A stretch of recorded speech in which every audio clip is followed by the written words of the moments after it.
अगली कड़ी में हम रूपचंद भंडारी भी है, उनसे भी निवेदन डॉक्टर साहब का सम्मान करेंगे।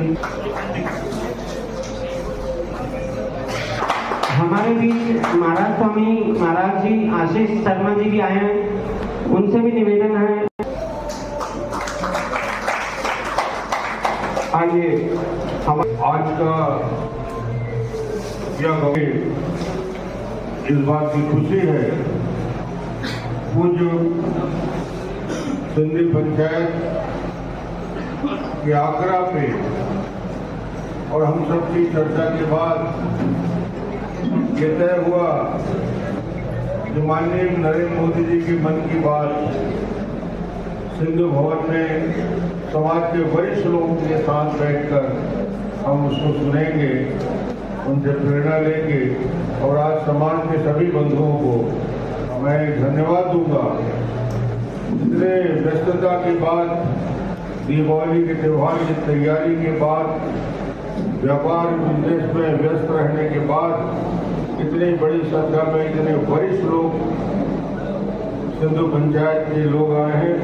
मैं उन सभी समाज के वरिष्ठों का, समाज के सभी सदस्यों का स्वागत करता हूं, अभिनंदन करता हूं। लोगों को प्रेरणा देते हैं, इसी से व्यक्ति निर्माण की कड़ी बनती है। उनका सम्मान यहाँ होगा है।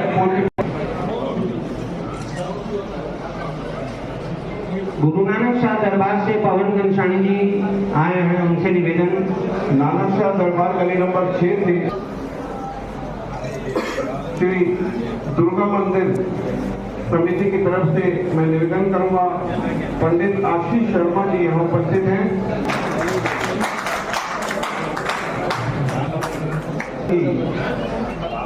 मदन मौलानी जी संत और निरंकारी मंडल से, सत्संग के माध्यम से निरंकारी मंडल समाज में सक्रिय है। मदन मौलानी जी का भी सम्मान यहाँ होने जा रहा है। श्रद्धांजलि एवं आसाम जुगनानी और अर्जुन वाधवानी।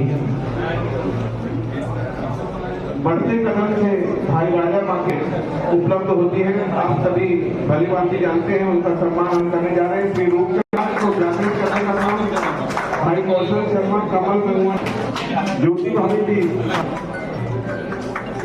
झूलेलाल सेवा समिति महिला मंडल की ओर से मनीषा जुगनानी, मनीषा वाधवानी और ज्योति माखीजा। डॉक्टर साहब को बता दें कि हमारे सिंधु भजन मंडल में शानदार भजनों राधा भाभी तेजवानी, डॉक्टर मुरलीधर शर्मा जी उपस्थित हैं, उनका भी हम सम्मान करेंगे। घनश्याम वाधवानी एवं डॉक्टर मुरलीधर शर्मा संगीत में भजन के माध्यम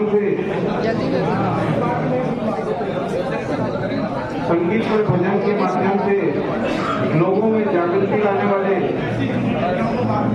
डॉक्टर मुरलीधर शर्मा जी का सम्मान हम करने जा रहे हैं। वार्ड के पार्षद दुर्गेश यादव जी, दोनों से निवेदन है, डॉक्टर साहब नाम प्राप्त करेंगे। दुर्गेश भाई और हमारे भी निवेदन करूंगा डॉक्टर साहब देने के लिए श्री आवत राम तेजवानी जी का सम्मान जोरदार तालियां बजाकर शिव शंकर भोलेनाथ जी, जोरदार ताली बजाकर। यादव जी अगली कड़ी में आ जाएं। गुरु गोविंद सिंह वार्ड हेमू कलानी नगर की पार्षद हेमा यादव, तोरण यादव जी बहुत अच्छे। अगले कड़ी में हरीश मोटनानी जी, अर्जुन वाधवानी जी, मान करें। राजनांदगांव आए हैं यहाँ के पूर्व मुख्यमंत्री जी से खास बातचीत करने की, उनकी राजनीतिक रणनीति कैसे चल रही है और जो आगाज़ हो रहा है जीत का, उसमें वो कितने ही विजय करेंगे। जी सर, बताएंगे आपके अभी जो रणनीति चल रही है उसके बारे में, चुनाव का जो लहर चल रहा है, आपके जो जय जयकारे हो रहे हैं उसमें कितना सत्य है? भारतीय जनता पार्टी इस बार के चुनाव में स्पष्ट बहुमत के साथ आगे बढ़ रही है और ज़बरदस्त अंडर करंट है। फेज़ 1 की 20 सीटों में हम बहुत, बस्तर और राजनांदगांव लोकसभा में 12-20 सीट में बहुत बेहतर पोजीशन में भारतीय जनता पार्टी है। 14 से ऊपर सीट स्पष्ट रूप से हम जीत रहे हैं और छत्तीसगढ़ में भी भारतीय जनता पार्टी पूर्ण बहुमत के साथ सरकार बनाने जा रही है। अब किसी के मन में कोई शंका नहीं रहा। जैसा कि कहा जा रहा है कि 15 साल में कोई विकास नहीं हुआ है, तो अब कौन सा विकास हो जाएगा, उस पे क्या कहेंगे आप? 15 साल में ही छत्तीसगढ़ का विकास हुआ है। सड़कों का जाल बिछाने का काम हुआ, इलेक्ट्रिसिटी पहुंचाने का काम हुआ, लोगों के घर में पानी पहुंचाने का काम हुआ। छत्तीसगढ़ के एक एक व्यक्ति के जीवन में परिवर्तन यदि आया है तो ये 15 साल विकास के हुआ। 5 साल में जो कांग्रेस की सरकार रही है, सारे विकास ठप हो गए। न सड़क बना, न पुल बना, न पुलिया, न स्कूल, न अस्पताल। रिपेयर के भी पैसे नहीं है भूपेश सरकार के पास। ये हालत छत्तीसगढ़ में है।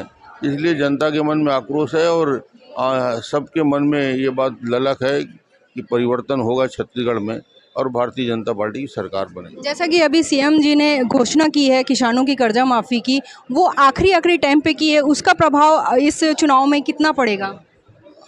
पता नहीं कैसी योजना बनाते हैं, हर 5 साल में 3 साल में कर्जा माफ़ी की ज़रूरत पड़े। नीति ऐसी बनेगी जिसमें किसान कर्जदार ही ना हो, ऐसे पॉलिसी का निर्माण होना चाहिए और हम ऐसे ही कार्य योजना लेके आएंगे। अभी तक के जितने भी इंग्लिश मीडियम का जो उद्घाटन हुआ है, जितने भी इंग्लिश मीडियम बने हैं, जो आत्मानंद, उस पे जो पहल हुई है इन 5 सालों में, वो 15 साल में कहीं ना कहीं ताले लगे हुए थे। उस पे यानी शिक्षा के क्षेत्र पे आप क्या कहना चाहेंगे? शिक्षा में तो कुछ हुआ ही नहीं। हमने 30,000 स्कूल खोले, प्राइमरी में school, middle school, high school. इन्होंने सिर्फ और सिर्फ स्कूल के नाम को बदल दिया। आत्मानंद स्कूल कर दिया पुराने स्कूल का। वहाँ टीचर ही नहीं है इंग्लिश का। इंग्लिश सब्जेक्ट में कहीं पढ़ाई हो ही नहीं रही है, मात्र दिखावा है कागज़ में और कुछ नहीं। धन्यवाद। तो बने रहिए मेरे साथ, सैफिया कुरैशी, सियासत दर्पण न्यूज़ से।